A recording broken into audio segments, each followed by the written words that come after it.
Hi, I'm Ashley from Sunny Made, and today on Tip Week, we are going to talk about thread.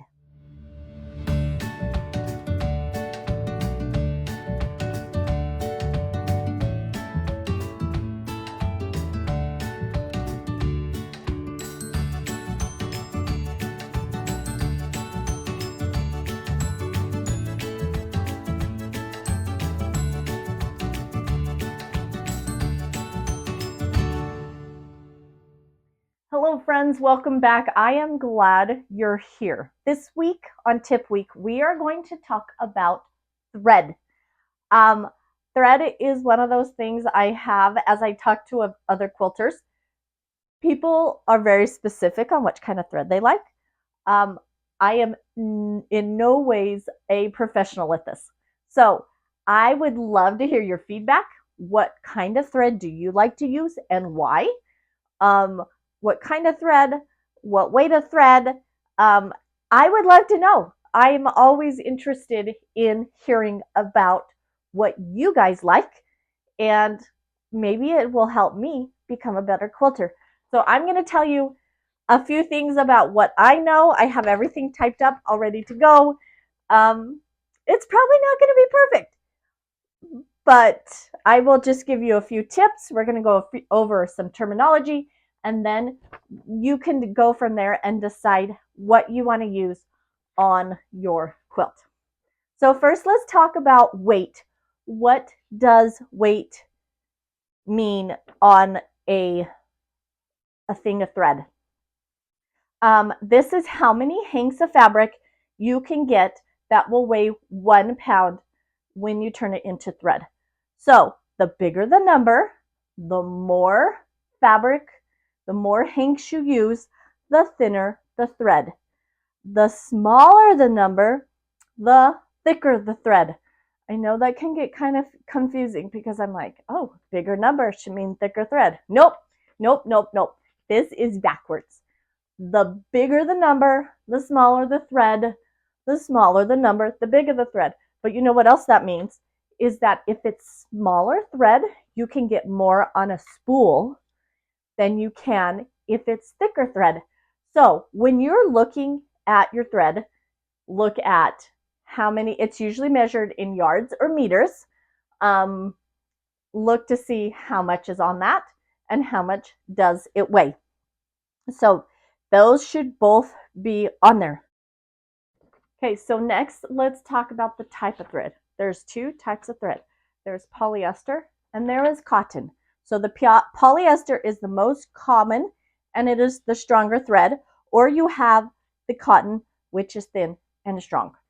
I had a friend the other day. I always bought a polyester thread, and she's just like, I always feel like that if I'm using cotton fabric, I should use cotton thread. In my mind, that totally makes sense. Have I switched? Not yet, because I'm still using up my polyester thread. And I will, at that time, when I need to go buy more thread, I can decide, do I want to use cotton? Do I want to use polyester? Obviously, they're both really good. Let me show you this cone right here. So this cone is cross wound. That means it goes in an X. It's not just like this all the way down and then back up each side. What that means is, isn't this a fun color? It means it is meant to come off the top of your cone. So on my machine, I can't use cones this big because there's no place to put them. I put them on the side, sitting next to it, or a cone holder where it comes up over the top so that the thread comes off the top. However, if you have smaller cones that are cross thread, this will go, I have one that goes to the side like this off the back of my sewing machine, and it'll be perfect for this cross wound thread. So this would be an example of a cross thread. This is Aril, which is a quilting thread, and I would put it sideways coming off my machine. Now the other way you have it is a one just like this, where it starts at the top and it's wrapped and it goes down and then it goes back up. So this is actually meant to spin. So when I put one like this on my machine, it has a stem that goes like this, and I put my thread on it like this so that it will spin as I use my thread. Okay, so let's talk about our quilting thread. So this is an Aril. This is pretty common. I see this in my quilt store in several different weights. And this is a cotton thread. It is fine Egyptian cotton. It's thin and strong, and it comes from Milan. And because it's thinner, that also means I get more length. And a friend of mine told me it sounds so much better on your machine. It's not as noisy. So if that matters to you, this is a good thing to start with. So Aril has several different types. So an 80 weight is used mainly for applique, and so you don't want to use it in your machine. It's meant to be practically invisible as you applique, and 80 weight means a thinner thread. So a thinner thread means and so it's a little more invisible as you applique. The Aril 28 weight is great for hand quilting or English paper piecing. So this hand quilting, if you want to put it so that you can see it on your machine or you can see it as you hand quilt, it is a beautiful thread to use. Aril 50 is for piecing. So that's between those two. This one is actually a 50, and this is what I would use for piecing my fabric. It's strong and it's medium weight so that it's going to hold your pieces together and they're going to be strong and last a long time. Now, another type of, there's a couple other brands of thread that you might see at your quilt shop.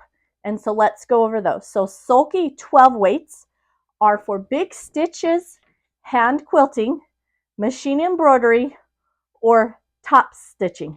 Now, if you're going to use it for top stitching, you want to make sure that you keep regular 50 weight or something similar in your bobbin. And this Sulky 12 weight is the same as 2 strands of embroidery floss like DMC. The other thing that you might find is pearl cotton 8 weight. Now those are in kind of like they're kind of a ball almost with a hole in the middle. They are cross threaded, and this is specifically for hand embroidery, cross stitch, those kinds of things, and is the same as 3 strands of embroidery floss like DMC. Okay, so next let's talk about polyester. So this is a polyester. I think I actually use this. I use this for a binding, which is why I have this fun color. Possibly the binding that's on this quilt behind me. So Glide 40 weight is great for machine embroidery thread and piecing. So that's kind of what this is. Whoops. This would be something I would use to piece or put on my binding. Okay, it's generally a 40 weight. Now, you might find Deco Bob 80 weight. This is for piecing, foundation paper piecing, and long arming if you need it to be super fine. And we're going to get to long arm here in a second, so don't go away. Another brand you might see in a quilt store is Invisifil. It is 100 weight. It is great for appliquing, top stitching, and it's a 2-ply thread. So again, 100 weight is going to be super fine and it's going to be perfectly invisible when you are hand appliquing. So that would be a great place to use that. Now let's talk about quilting thread. I work at a quilt store and I work in the long arm department. We use Glide. Glide is a polyester. We love it. I actually came across somebody the other day that does not like it. So she owns her own quilt store where she rents out long arms, and she's like, I don't like them. They're not good on my machines. But the people at my store, they really like them. So I guess it just depends. It's one of those things. It depends on people's opinions. The Glide 40 weight reflects colors in the quilt. The Glide 60 weight is great. It blends and it appliques. So the 60 weight is going to be thinner. That's why it blends. The Glide 40 weight is going to reflect some of the colors in the quilt. Now you can use different thread weights on the top and the bottom when you are long arming. It just depends, again, on personal preference. Now, I know this was an extensive list. I hope it wasn't completely confusing. I tried to organize it so that you guys would understand, but if there's anything I missed, I would love to hear about it. If there's another tip that you would like to tell me, I would love to know about it. I just hope that this was a beginner's guide on which thread to use in different places and things like that. Now, middle of the road, if you want to be able to piece and quilt on your home machine, get a middle of the road, whether it's Aril 50, okay, great for both of them, or a Glide 40 or 60, that's perfect. You can put it on your machine, you can use it to piece your quilt, you can use it to quilt your quilt. So if you don't want to have to buy 8 million different kinds of threads, start there, and that's going to be your best bet. Find me over on Instagram at Ashley_SunnyMade. Don't forget to like and subscribe. I will see you next week, and happy sewing.